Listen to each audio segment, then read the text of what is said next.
باسمك اللهم ندعو في غدو ورواه، لك منا كل حمد في مساء وصباح. ونعوذ بالله من شرور أنفسنا ومن سيئات أعمالنا، من يهده الله فلا مضل له ومن يضلله فلا هادي له، ونشهد أن لا إله إلا الله وحده لا شريك له، ونشهد أن سيدنا ومولانا محمدا عبده ورسوله صلى الله تعالى عليه وعلى آله وأصحابه وأزواجه وذرياته وأهل بيته وبارك وسلم تسليما كثيرا كثيرا. أما بعد، فأعوذ بالله من الشيطان الرجيم. بسم الله الرحمن الرحيم. لقد جاءكم رسول من أنفسكم عزيز عليه ما عنتم حريص عليكم بالمؤمنين رؤوف رحيم. فإن تولوا فقل حسبي الله لا إله إلا هو عليه توكلت وهو رب العرش العظيم. صدق الله العظيم. محترم بزرگوں اور دینی اور ایمانی بھائیوں اور بہنوں، اللہ تعالیٰ نے اپنے آخری نبی حضرت محمد صلی اللہ علیہ وسلم کا تذکرہ کرتے ہوئے ارشاد فرمایا ہے کہ اے لوگوں، تمہارے درمیان میں سے تمہارے پاس ایک پیغمبر آئے ہیں. لقد جاءکم رسول من انفسکم عزیز علیہ ما عنتم،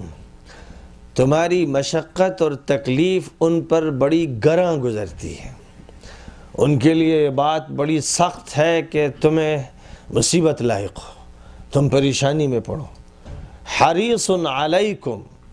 اور وہ تمہارے لیے بہت فکر مند ہے، ساری توجہ ان کی تم پر مبذول ہے. حریص علیکم بالمؤمنین رؤوف الرحیم، اور ایمان والوں کے ساتھ وہ بڑے شفیق،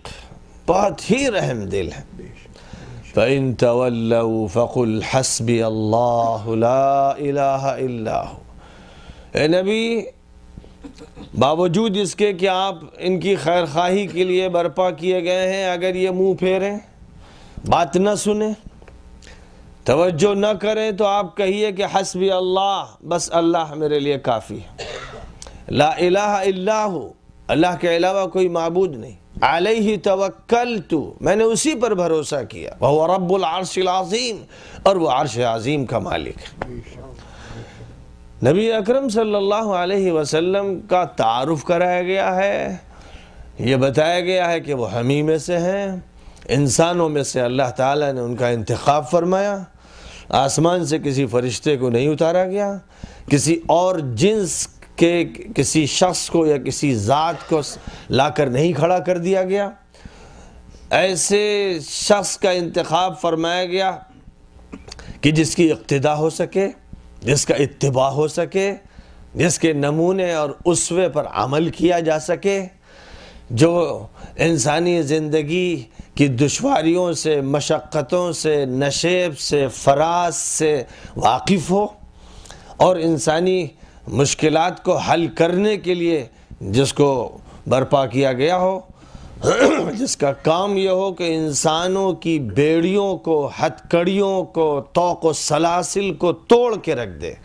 یضع عنہم اصرہم والاغلال التي كانت علیہم،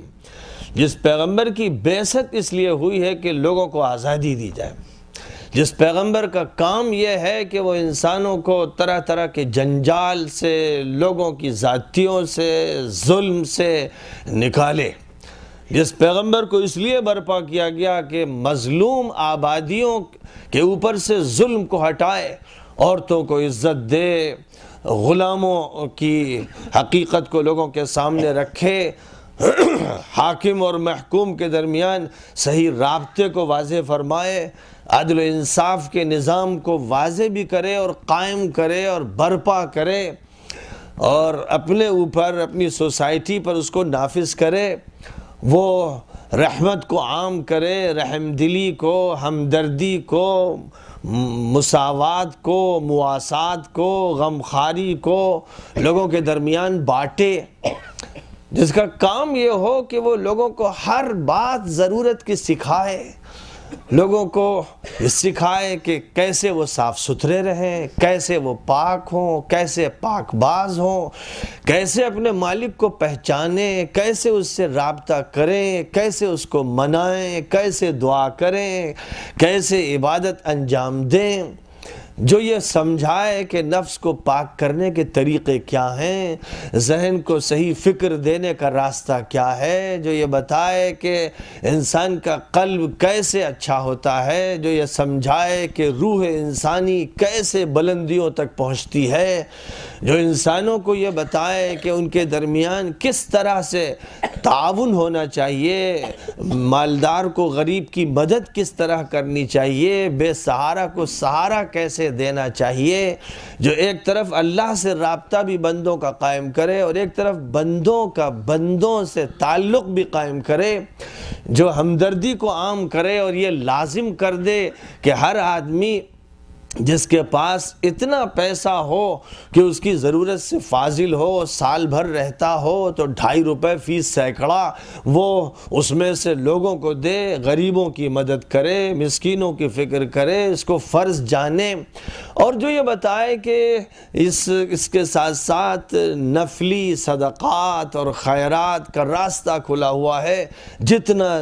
ممکن ہو سکے انسان خرچ کرے، اچھے راستوں پر صرف کرے اور لوگوں کے لیے مددگار بنے، جو یہ بتائے کہ سوسائٹی کو کوآپریٹو سوسائٹی ہونا چاہیے اور کوآپریشن بر اور تقوی میں ہونا چاہیے، وَتَعَاوَنُوا عَلَى الْبِرِّ وَالتَّقْوَى وَلَا تَعَاوَنُوا عَلَى الْإِثْمِ وَالْعُدْوَانِ، آپس میں ایک دوسرے کی مدد کی جائے نیکی کے کاموں میں، خیر کے کاموں میں، پرہیزگاری کے کاموں میں، ویلفیئر کاموں میں، ایجوکیشن کے کاموں میں، خدمت خلق کے کام میں، ہر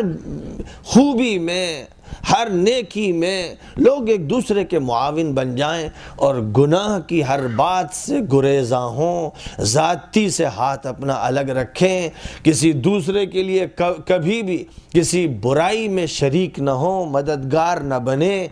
اور یہ سمجھیں کہ مظلوم کی مدد یہ ہے کہ اس پر سے ظلم ہٹا دیا جائے، اور ظالم کی مدد یہ ہے کہ اس کا ہاتھ پکڑ لیا جائے، اسے ظلم نہ کرنے دیا جائے، بھلائیوں کی تلقین کی جائے، برائیوں سے روکا جائے، جو یہ بھی سمجھائے کہ لوگ کس طرح کھائیں، کیا کھائیں، اپنی صحت کا کس طرح لحاظ رکھیں، اصول اور حفظان صحت کے کیا ہوں، کیسے وہ مختلف اثرات سے اپنی حفاظت کریں، جو چیزیں دیکھی جا رہی ہیں ان کے شر سے، جو چیزیں نہیں دیکھی جا رہی ہیں ان کے شر سے حفاظت کا انتظام کس طرح کریں، اپنے گھر کو کیسے بسائیں، اپنے گھر کے ہر فرد سے تعلق کس طرح رکھیں، شوہر اور بیوی کے درمیان تعلق کیسا ہو، بھائیوں کے درمیان، بہنوں کے درمیان کس طرح کا رابطہ ہو، ماں باپ اور بیٹوں کے درمیان تعلق کا کیا انداز اختیار کیا جائے، رشتہ داروں کے حقوق کیا ہیں، پڑوسیوں کے حق کیا ہیں، مسلم اور غیر مسلم کے درمیان مشترک چیزیں کیا ہیں، وہ کامن امور کیا ہیں جن کے درمیان ان میں آپس میں تعاون ہو، ایک دوسرے کا لحاظ اور خیال ہو۔ یہ اور کون سی بات ہے جس کو چھوڑا جائے کہ نبی اکرم صلی اللہ علیہ وسلم نے یہ بھی سکھایا کہ آپ استنجے کیسے جائیں، پاکی کیسے حاصل کریں، ناخنوں کا صاف کرنا، بدن کو پاک کرنا، اور اپنی غذا میں اس کا خیال رکھنا کہ کوئی مضر چیز نہ ہونے پائے، پانی پینے کا طریقہ بتانا کہ پانی پی کر برتن کو ہٹا لیا جائے تاکہ جو پلیوٹڈ ایئر اندر سے نکلتی ہے وہ اس میں نہ چلی جائے، جراثیم شامل نہ ہو جائیں، صاف ستھرا شفاف پانی رہے، 3 گھونٹ میں اس کو بتدریج لیا جائے، ایک دم سے نہ غٹ غٹ پی لیا جائے۔ کھانا بھی اس طرح کھایا جائے کہ معدے کا تہائی حصہ کھانے کے لیے، اور تہائی حصہ پانی کے لیے، اور تہائی حصہ ہوا کے لیے، آکسیجن کے لیے چھوڑا جائے۔ ایسا نہ ہو کہ پیٹ کو کوٹ کوٹ کے بھر لیا جائے۔ رات میں جہاں چراغ جلا کرتے تھے یہ حکم ہے کہ بجھا دو چراغ کو، کہیں ایسا نہ ہو کوئی چوہا، کوئی کیڑا مکوڑا اس کو گرا دے تو آگ لگ جائے۔ کوئی پانی رکھا ہو، کوئی برتن ہو جس میں کھانے پینے کی چیز ہو، اس کو ڈھک کے رکھو، کھلا نہ رکھو، کہیں کوئی کیڑا مکھی کوئی چیز داخل نہ ہو جائے۔ یعنی جب آپ احادیث کا وہ چیپٹر کھولیے جس میں حضور صلی اللہ علیہ وسلم نے تہذیب سکھائی ہے، ادب سکھایا ہے، لوگوں کو اخلاق سکھائے ہیں، چھوٹی بڑی ہر بات سکھائی ہے، اور یہ فرمایا انما انا لکم کالوالد، اے لوگو میں تمہارے لیے باپ کی طرح ہوں۔ جیسے باپ اپنے بچوں پر شفقت کرتا ہے، شفقت کرنے والا باپ جو بچپن کے پہلے مرحلے سے اس کی فکر کرتا ہے کہ بچے کی تربیت کی جائے، اپنے تجربات سے اس کو فائدہ پہنچایا جائے، اپنا علم اس کو دیا جائے۔ نبی کا یہ کہنا ہے کہ امت کا تعلق نبی سے ایسا ہے جیسے بیٹے باپ کے ہوں، باپ شفیق ہو، اور وہ بیٹے بھی ان سے توقع کی جائے کہ وہ نہایت ہی نیکوکار ہوں، اچھا معاملہ کرنے والے ہوں، احسان کو سمجھنے والے ہوں۔ یہ وہ تعلق ہے جس تعلق کا اظہار فرمایا گیا لَقَدْ جَاءَكُمْ رَسُولٌ مِّنْ أَنفُسِكُمْ عزیز علیہ ما عنتم حریص علیکم بالمؤمنین رؤوف الرحیم۔ کہیں ارشاد فرمایا گیا یا ایہا النبی انا ارسلناک شاہدا ومبشرا ونذیرا وداعیا الی اللہ باذنہ وسراجا منیرا۔ اے نبی، ہم نے آپ کو اس لیے بھیجا ہے کہ آپ حق کی گواہی دیں، آپ لوگوں کے سامنے حق کو پیش کریں، آپ بتائیں کہ سچائی کیا ہے، امانت کیا ہے، دیانت کیا ہے۔ جو لوگ بات قبول کریں انہیں آپ خوشخبری دیں، بتائیں کہ انہیں جنت ملے گی، بتائیں کہ اللہ کی رضا ملے گی۔ جو لوگ بات ابھی سن نہیں رہے ان کو ڈرائیں کہ انجام ان کا خراب ہو جائے گا۔ انہیں چاہیے کہ وہ حق کو قبول کریں، اور پھر آپ اللہ کی طرف لوگوں کو دعوت دیں، لوگوں کو بلائیں کہ اے لوگوں اللہ والے بن جاؤ، اے لوگوں اپنے مالک کو پہچانو، اپنے خالق کو پہچانو، اس کے سامنے سر بسجود ہو جاؤ۔ اور اس کے ساتھ ساتھ سراجم منیرہ آپ کو بنایا گیا ہے، ایک روشن سورج جس کی کرنوں سے دنیا کی اندھیاریاں اور تاریکیاں اور ظلمتیں چھٹ جاتی ہیں۔ تو جیسے دن نمودار ہوتا ہے اور آفتاب نصف النہار پر ہوتا ہے تو روشنی چاروں طرف پھیلاتا ہے اور پھر تاریکی کے لیے بقا کی گنجائش نہیں رہ جاتی، ایسے ہی نبوت کا آفتاب جس وقت نصف النہار پر پہنچا اس وقت دنیا کے سامنے احقاق حق پوری طرح کر دیا گیا، بتا دیا گیا کہ حق کیا ہے، بتا دیا گیا کہ توحید کسے کہتے ہیں، رسالت کسے کہتے ہیں، آخرت کسے کہتے ہیں، بتا دیا گیا کہ خدا فرد سے کیا چاہتا ہے، جماعت سے کیا چاہتا ہے، سوسائٹی سے کیا چاہتا ہے، حکومت سے کیا چاہتا ہے، سیاست سے کیا چاہتا ہے، وہ کیسی معاشیات چاہتا ہے، سماجیات کیسی چاہتا ہے، علم و تربیت کے کس نظام کو پسند کرتا ہے، وہ کیسے بندے چاہتا ہے۔ یہ باتیں اتنی وضاحت کے ساتھ بیان کی گئیں قرآن مبین میں، جس کا نام ہی یہ ہے کہ وہ کتاب مبین ہے، وہ قرآن مجید ہے، یعنی وہ کھول کھول کر ہر چیز کو رکھنے والی ہے۔ مبین کے معنی ہے صاف کھول دینے والی، دن کی روشنی کی طرح چیزوں کو پیش کر دینے والی ایک ایسی کتاب عطا کی گئی جس کو معمہ نہیں بنایا گیا،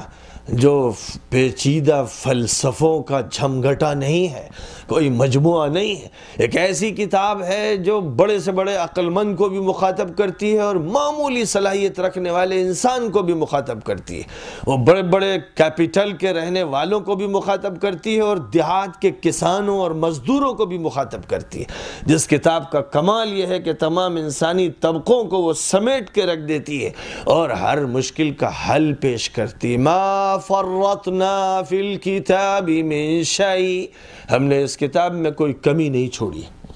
وَنَزَّلْنَا عَلَيْكَ الْكِتَابَ تِبْيَانًا لِكُلِّ شَيْءٍ، ہم نے یہ کتاب اتاری ہے جس میں ہر چیز کو کھول کھول کر بیان کر دیا ہے،